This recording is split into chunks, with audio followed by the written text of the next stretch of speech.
Hi, and thank you for joining me for another lecture. And friends, this week we are in Haftarah Toldot.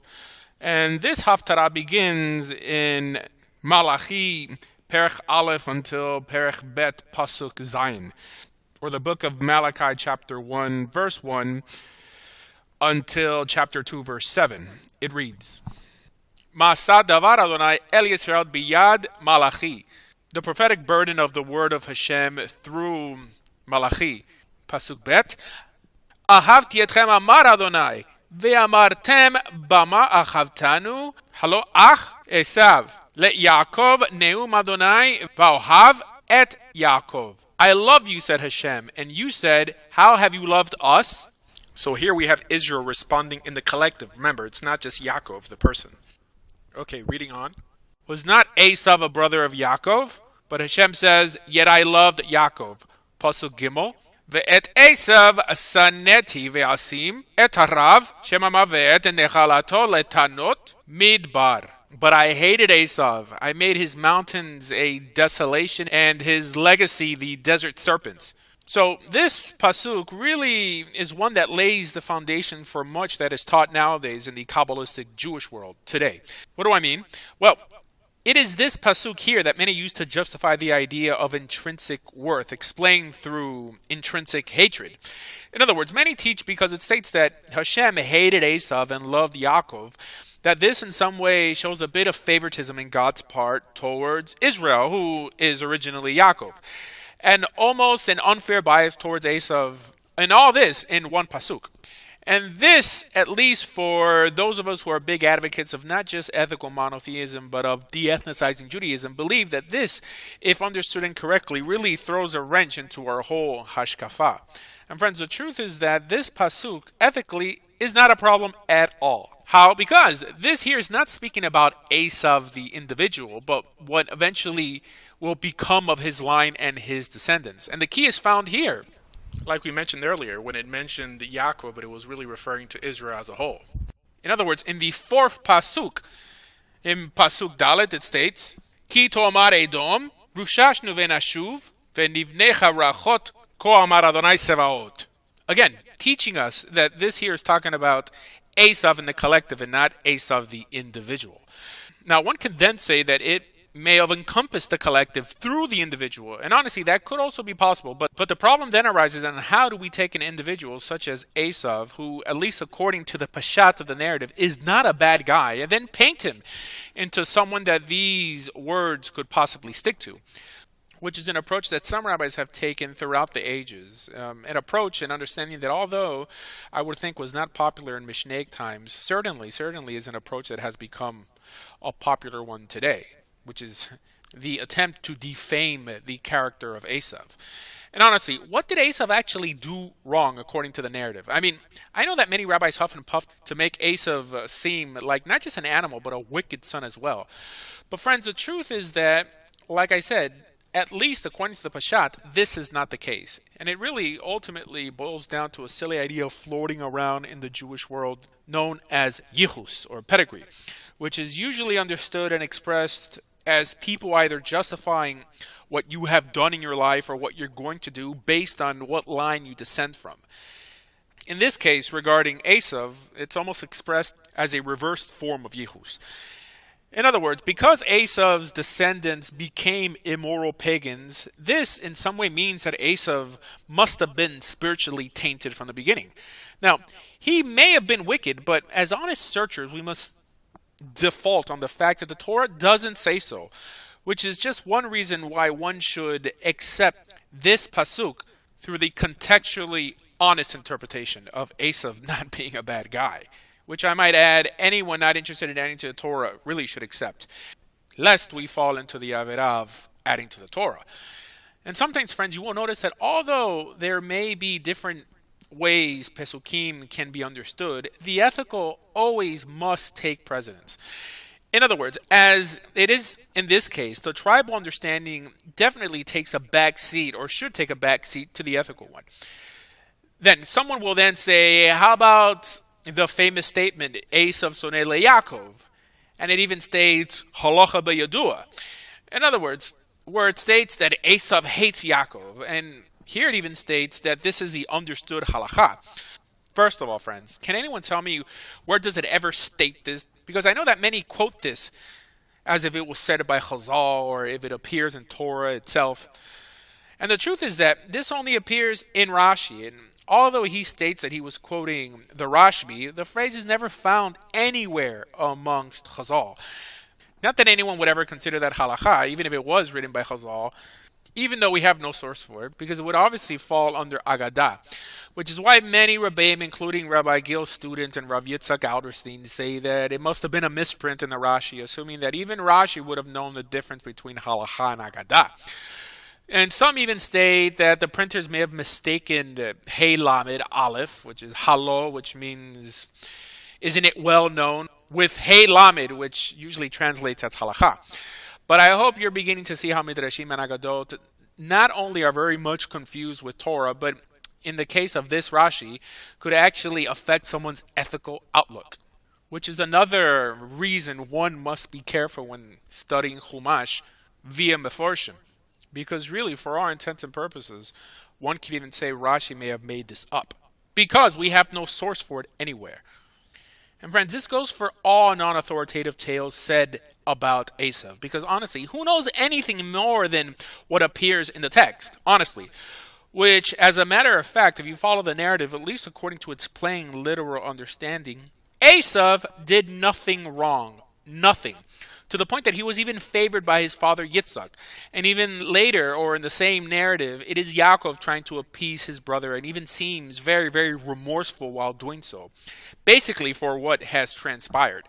And the truth is that although we know that it is eventually Yaakov who ends up finding the God of Israel and not Esav, the narrative, even towards the end of their lives, does not depict Esav evil nor with evil intentions. And I know that our sages had a very different approach to this story, and the big question is why. Even going as far as to say that Yaakov studied Torah in his tent all day and even learned in yeshiva when he left his father's house. Even going as far as to say that Esav would lie to his father and bring him dog to eat instead of clean animals. And the truth is that these rabbinical folkloric embellishments ultimately hurt more than they help. How? Because it strips the narrative of any realism, anything you or I could relate to.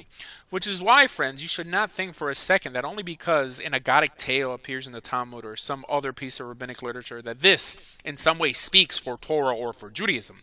Not to mention that in the same bulk of text you will find many, many times, friends, you will find contradictory stories about the same characters in the same Torah, teaching you that no one ever thought to take any of these legends literally. Well, till at least the beginning of the 13th century, when legend became Torah, and of course, when Jewish mysticism and folklore became deified and ultimately codified with the acceptance of the Zohar.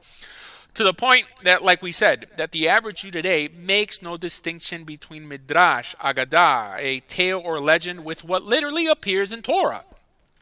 They'll say that it is all the same, and the way we explain contradictions is by saying Shevim Panim LaTorah, that there are 70 faces to the Torah, a saying that I must remind you is also Aggadic. In other words, friends, there's no harm in believing that there are 70 faces to the Torah, as long as every one of those faces do not deviate from the literal message that appears in those 5 books, which, granted, could many times be understood in different ways, but cannot be interpreted in the light of some later legend that is non-existent in the text. And no, friends, oral law does not include midrashim, unless, of course, it's a midrash halakha, which is then only accepted for its halachic qualities and not because there's any truth in the midrash at hand. In other words, friends, oral law contains only laws and not tales, a distinction that, again, few make today. In other words, nothing else exists to explain or expound the tales in the Torah except the words of the Torah itself. Nothing, my friends, lest we violate the mitzvah Baal Tosif of adding to the Torah, chas v'shalom. So yes, your guess is as good as theirs. In other words, it is the job of the sages, i.e. those who sat on the Sanhedrin, to only establish practical laws for us to be able to perform mitzvot in a uniform manner, and not to change the narrative of the Torah through fairy tales. Especially when it is used to paint an ugly, biblically unsupported view of the outside world, telling you that The world intrinsically is your enemy and hates you, which is why I honestly believe that every Torah commentary that does not build its conclusion off of the plain understanding of the text, or even using some drashic method, in other words, understanding the narrative in context, should be rejected by the Jewish people. And if your next question is, Rabbi Asher, how about Pardes, the mystical method of biblical interpretation? And my answer, friends, is that it's nonsense. It was actually developed post the 13th century and is not endorsed anywhere in Torah nor by Chazal. I mean, how many times does the Ramban disagree with Rashi, or other Meforshim disagree with each other for someone to then come around and teach that these rabbis cannot make mistakes? And if you bring this point down, what you will usually hear is that those rabbis are in such a high level, they can disagree, but we can't.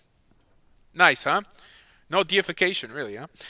So consider this lecture today a formal defense of Esav and all that has been baselessly written about him, to the point that even the Sifri goes as far as to say that the kiss that Esav gave Yaakov was not a kiss, but actually a bite.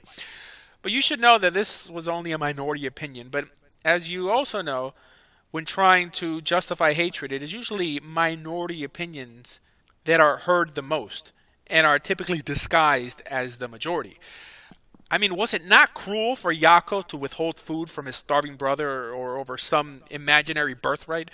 In other words, they would have known that his father would not have validated such a deal, especially when Esav made his decision under duress, especially when Yaakov directly disrespected his father by claiming to be Esav.